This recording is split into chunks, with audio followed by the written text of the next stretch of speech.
مشكلة النهاردة بتحصل من فئات كتير من الستات، ما عندهاش لا دين ولا أخلاق ولا تربية. ربنا يبعدكم عنها. قبل ما نبدأ في مشكلة النهاردة، من فضلكم يا ريت كلنا ننزل نصلي على النبي في التعليقات.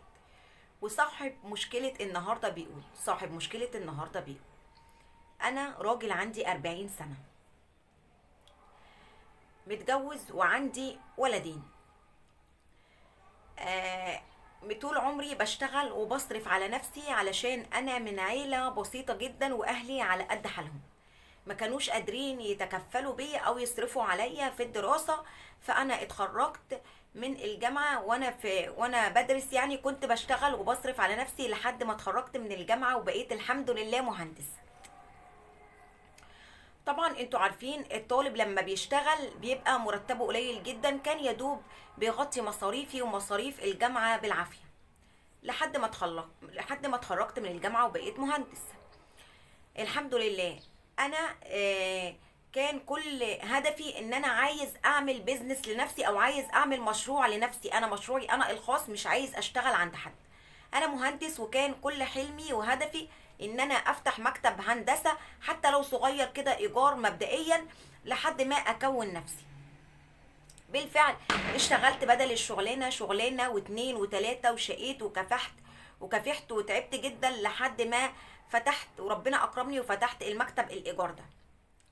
الحمد لله، كان فتحة خير عليا وكان وشه خير عليا. يعني الايام عدت، مع مرور الايام المكتب نجح جدا، والناس كانت بتيجي بتسأل عليا بالاسم وبتطلبني العملاء بالاسم. الحمد لله نجحت. بس انا بامانه نجحت. النجاح ده انا دافع ثمنه، انا شقايه وتعبي. انا كنت بستخسر في نفسي، ولا كنت بخرج زي اصحابي، ولا بقعد على كافيهات زي اصحابي، ولا بشتري لبس زي اصحابي، ولا بسافر ولا بتفسح زي اصحابي.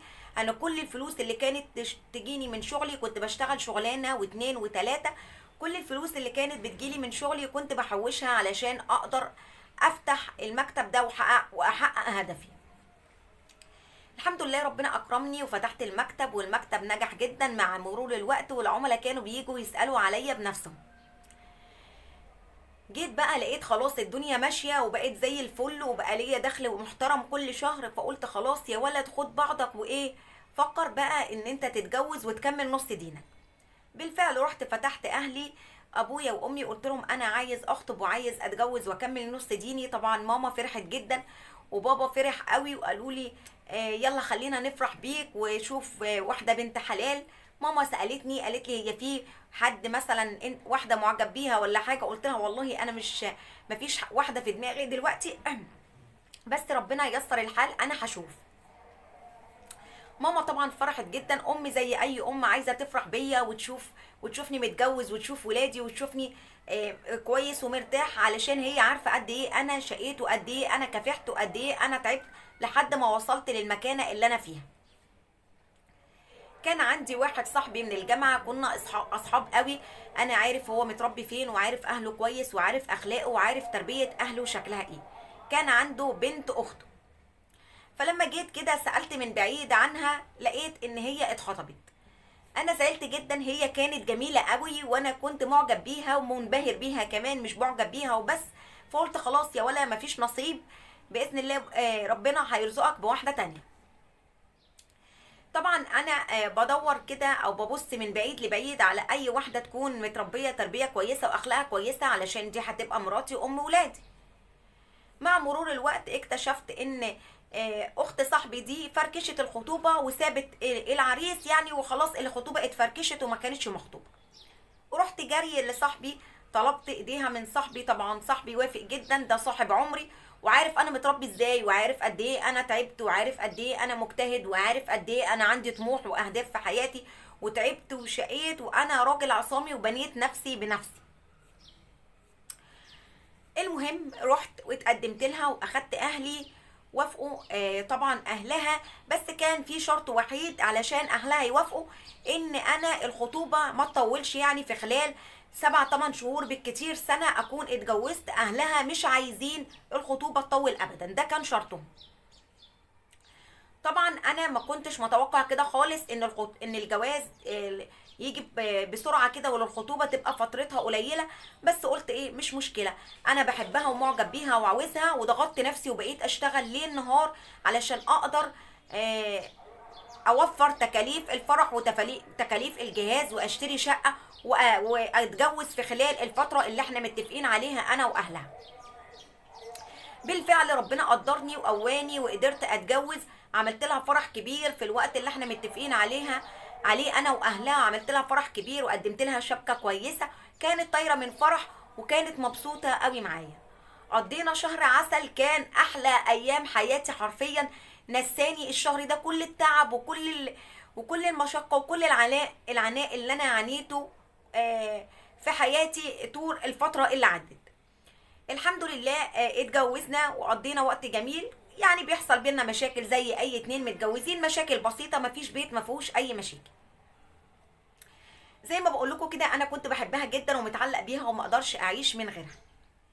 هي كانت بتشتغل، طلبت منها بعد الجواز ان هي تقعد من الشغل. قلت لها انت اقعدي من الشغل وكل طلباتك انا هلبيها لك، اي طلب اي حاجه انت عاوزاها قولي لي عليها وانا هجيب لك اللي انت عاوزاه، بس ما تشتغليش. هي ما منعتش ابدا ووافقت وقالت لي خلاص اوكي مفيش مشكله، وبالفعل قعدت من الشغل. بعد ما قعدت من الشغل طبعا انا كنت بديها مصروف البيت، مصروف كويس يعني، ما كنتش بخيل عليها ابدا. لو كانت بتطلب مني اي حاجه حلوه ولا اي حاجه، كنت طبعا بجيب لها حاجات او هدايا كل يوم وانا جاي، بس في حدود المعقول.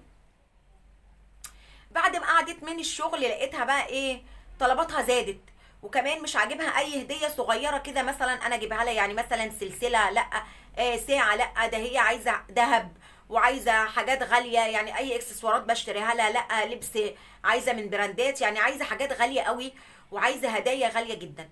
وكمان ابتدت تطلب مني ان هي عايزه مصروف شخصي ليها. قلت لها تمام، على عيني وعلى راسي، حاضر اسيب لك مصروف شخصي كل شهر زي ايه مع مصروف البيت. راحت قالت لي لا انا مش عايزه اي مصروف، انا عايزه مصروف شهري شخصي ليا انا 5000 جنيه كل شهر. قلت لها، قعدت واتكلمت معاها بالراحه وقلت لها انت مش شايفه ان المصروف ده 5000 جنيه كتير قوي كل شهر؟ ده مرتب راجل، وكمان في رجاله ما بتاخدش 5000 جنيه. راحت قالت لي لا انت قلت لي اقعدي من الشغل وانا وافقت ولبيت رغبتك. انا لو كنت شغاله كان زماني دلوقتي معايا فلوس وعندي كارير وفلوسي خاصه بيا اتصرف فيها زي ما انا عايزه، وخلاص انت لا تديني المصروف ده لا انزل ارجع شغلي تاني. قلت لها خلاص، علشان انا بحبها ومش عايزه ازعلها، قلت لها خلاص هديكي مصروف البيت كل شهر، وكمان هديكي ال 5000 جنيه مصروفك الشهري كل شهر. جيت بقى في مره راجعه من الشغل، قعدنا اتغدينا قاعدين انا وهي بالليل كده بنتفرج على التلفزيون، فقلت لها ايه، كنت اعطيها طبعا مصروف البيت ومصروفها الشخصي ال 5000 جنيه. فبسالها بقول لها ايه عملتي ايه بفلوسك، اشتريتي ايه؟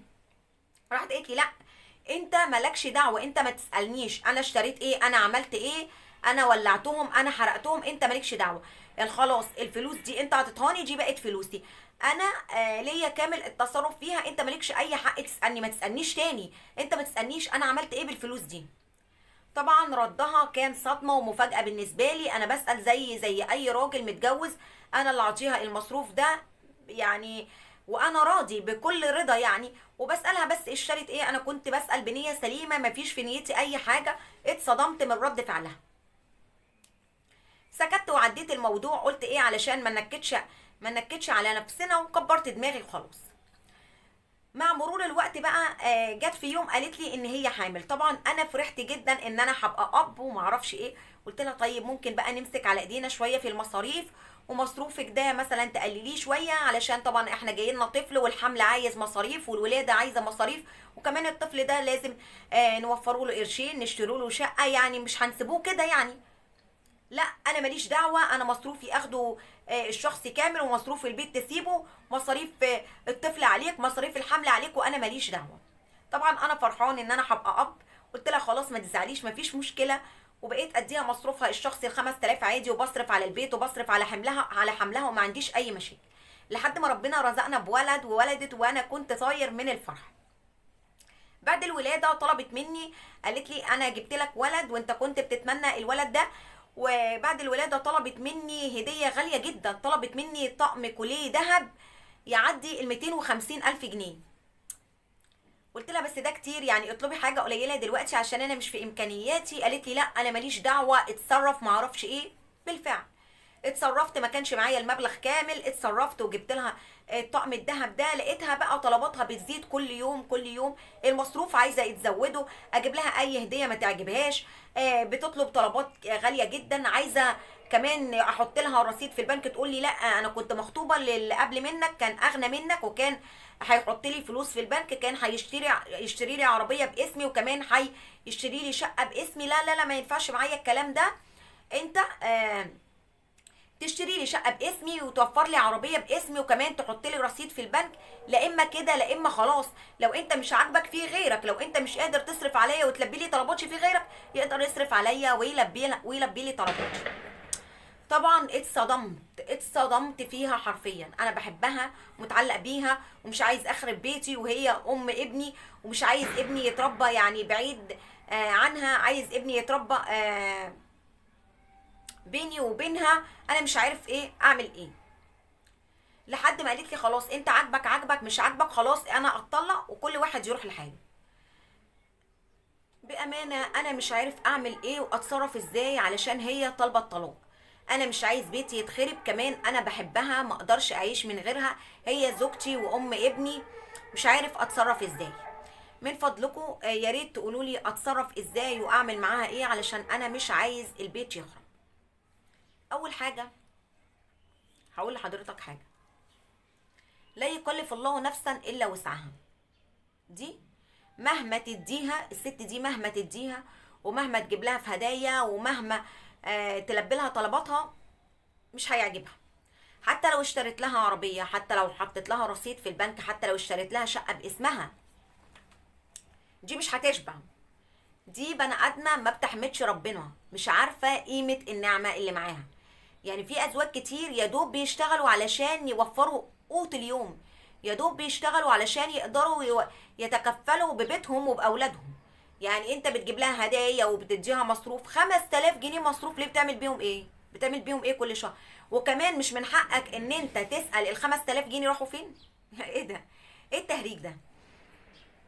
بص، اولا الغلطه غلطتك انت. ازاي ما اكتشفتش ده في فتره الخطوبه؟ ازاي؟ كمان انت غلطان من اول ما كانت مثلا انت بتجيب لها هديه وما بتعجبهاش، انت كان لازم يكون لك وقفه، كان لازم يكون لك رد فعل. يعني طلبت منك كوليه ذهب وقت ما ولدت الولد ده ب 250 الف جنيه، قول لها معيش، تخبط دماغها في الحيط. مش عاجبها تخبط دماغها في الحيطه، معيش. ال 250 الف جنيه تروح تحطهم مقدم شقه، تشتري شقه لابنك اللي لسه مولود، تامن له مستقبله، يعني على الاقل يبقى عنده شقه. مفيش حاجه اسمها انا بحبها وما اقدرش اعيش من غيرها ومش عايز اخرب بيتي. مش انت اللي عايز تخرب البيت، هي اللي عايزه تخرب بيتها. وبعدين ست زي دي ولا هتعمر معاك ولا هتعمر مع غيرك، يعني ولا هتكمل معاك ولا هتكمل مع غيرك. وبعدين فين اهلها؟ ما ترجع لاهلها، يعني ارجع اتكلم مع اهلها. الست اللي بتبص لغيرها، لحياه غيرها، لحياه مثلا صاحبتها ولا حياه اخواتها ولا حياه اهلها، دي ست مش بتاعت عيشه، دي مش هتعيش ابدا ولا معاك ولا مع غيرك.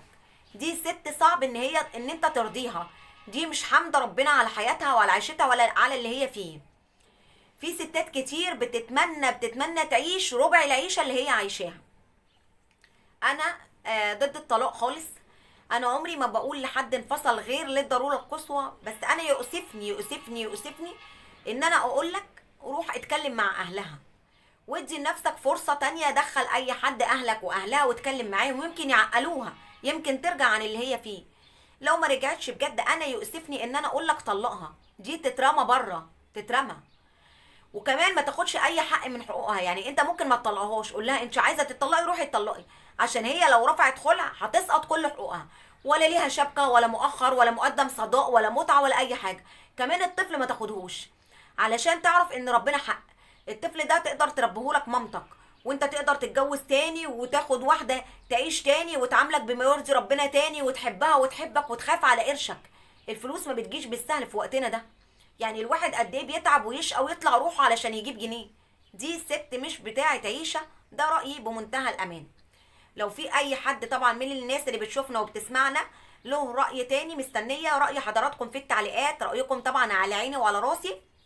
اكتبوا له رأيكم في التعليقات علشان يختار الحل المناسب من وجهة نظره، من خلال رأيي أنا أو من خلال رأي حضراتكم في التعليقات.